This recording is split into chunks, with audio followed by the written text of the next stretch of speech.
Start a train. I don't think they're connecting up the Jeep in front. He's got a long one because he didn't want to help last time. So he's going to pull him out. Then he's going to pull him out. So, yeah. Maybe that truck's going to pull the Jeep out. Yeah, but he's going to be pulled out forward.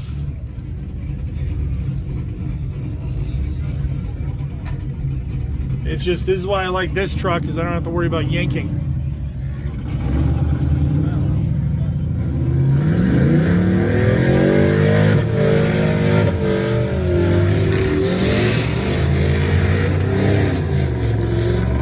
Something hit the glass. His engine's off, he's still getting yanked out.